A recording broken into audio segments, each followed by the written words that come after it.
La construcción de carreteras es una tarea compleja que requiere atención a la seguridad y a la eficiencia. Es por eso que hoy se explicará cómo los modelos de predicción de siniestros viales pueden transformar a este proceso. Mi grupo está conformado por Anthony Robles, Yandri Granda y mi persona, Catherine Guarnizo, lo cual pues va a permitir determinar principalmente la frecuencia promedio esperada de siniestros viales en carreteras rurales de 2 carriles e intersecciones en estas carreteras. Este modelo pues está incluido en el IHSDM. Su importancia radica en que no solo va a reducir el número de accidentes y sus costos, sino pues también va a asegurar el cumplimiento de las normativas de seguridad y va a contribuir a una infraestructura vial que sea más segura y efectiva. El modelo sirve para poder identificar las áreas con mayor riesgo de siniestros, también para identificar los factores que contribuyen a estos siniestros. También va a permitir analizar el trazado de rutas o de alternativa de rutas y va a ayudar en la toma de decisiones en la asignación de recursos para reducir la tasa de accidentalidad. Utilizaremos una fórmula clave para estimar la frecuencia de siniestros viales en intersecciones. Esta fórmula va a considerar factores que van a afectar la seguridad. Entonces se tiene que la frecuencia de promedio de siniestros se calcula así. N base, que es la frecuencia promedio prevista de siniestros viales para una intersección con las condiciones base, por el factor de modificación de siniestros viales y por el factor de calibración. Cabe recalcar que cada factor de modificación se va a adaptar a variables como por ejemplo el volumen de tráfico, el diseño de la carretera, condiciones climáticas, pues esto nos va a ayudar a entender mejor los riesgos específicos. A continuación vamos a hablar sobre los cálculos que realizamos. En sí, para bajarnos más en esto, tenemos que ver que la frecuencia promedio prevista del siniestro viales es un tramo de carretera que se basa en el tránsito promedio diario anual del TPDA. La longitud del tramo ajustada mediante las constantes estadísticas es para obtener una estimación inicial de accidente por año. Según en la tabla 1, esta frecuencia se basa en modificación según factores de seguridad, como el ancho del carril, utilizando factores de modificación de siniestros SMF que reflejan el aumento o disminución del riesgo. Por ejemplo, carriles más angostos presentan un SMF mayor a 1, iniciando mayor probabilidad de accidentes, mientras que carriles de 12 pies o más tienen un SMF igual a 1, considerando seguros. Según la tabla 2, los valores de SMF se determinan en tablas específicas, según el ancho del carril y, y el TPDA. Y en la tabla 3 se observa que a medida que el ancho del carril disminuye, el volumen del tráfico aumenta. Esto se basa en el SMF, que se eleva, reflejando un mayor riesgo de siniestros. En sí, para afinar, es como una predicción que se emplea variables como el SMFRA, que es un factor de fricción por el ancho de carril, y un PRA, que es la proporción de accidentes vinculados a ese factor, las cuales se obtienen de tablas adicionales y permite ajustar con mayor precisión la estimación de riesgo en la vía. En este esquema vamos a explicar cómo ajustar la estimación de los siniestros viales considerando el tipo y el ancho del espaldón.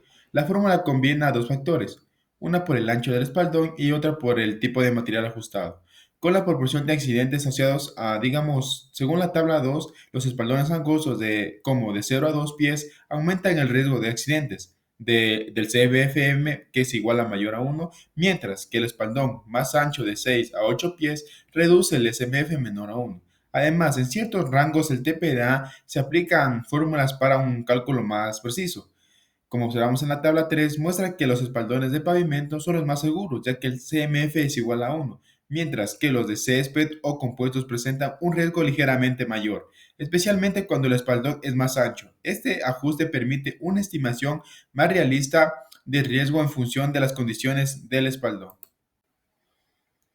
En la siguiente diapositiva vamos a conocer las diferencias de factores de modificación de siniestros viales, SMF, que están relacionados con las características geométricas y el diseño de la carretera y que afectan el riesgo por accidente. Por ejemplo, para las curvas horizontales se calcula un factor de SMF3R, que considera la longitud de la curva, su radio y si tiene o no espirales de transición, ya que estas últimas pueden reducir el riesgo. Otro factor importante es el peralte, que es el SMF4R, que depende del grado de inclinación transversal de la vía. Un peralte adecuado mejora la seguridad y facilita el paso por curvas. En sí, las pendientes en este caso tienen un factor constante de 1 que es el SMF5R, indicando que no modifiquen el riesgo en este modelo. También se toma en cuenta la densidad del acceso en la vía, que varía según el volumen del tráfico, y la cantidad de accesos por kilómetros. Pues, más accesos pueden aumentar el riesgo de accidentes. Además, para los carriles de giro a la izquierda se considera el porcentaje de vehículos pesados y la proporción de giros, ya que este movimiento puede generar más conflictos, ya que el diseño de las zonas laterales de la carretera se evalúa según la relación entre obstáculos.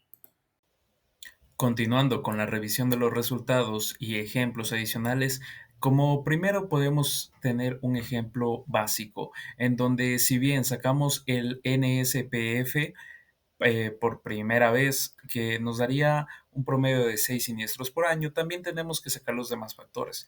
Por ejemplo, en este caso señalaré los más destacables dentro de estos ámbitos, como el CMF3, el factor de modificación para curvas horizontales. Debido a que estamos en una recta, este segmento no se asaliza.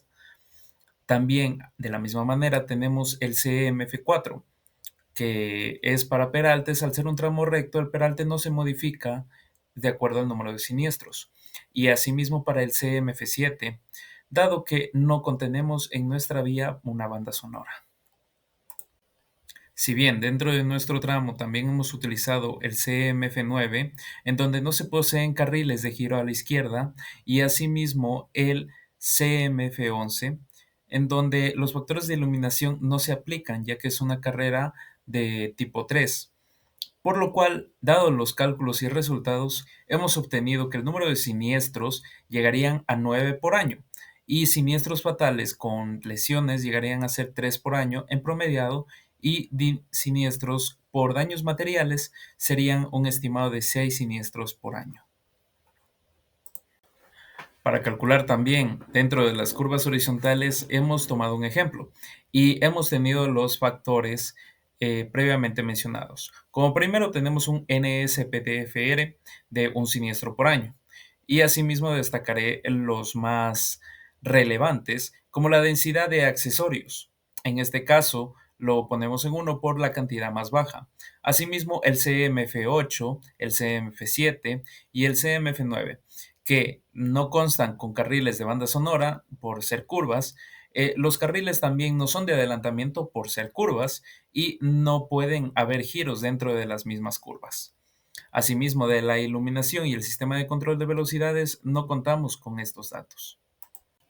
Y bien, como resultados, obtenemos el número previsto de siniestros, que es igual a 1.3 siniestros por año, siniestros fatales a 0.5 siniestros por año y a siniestros con solo daños materiales a 0.6 siniestros por año.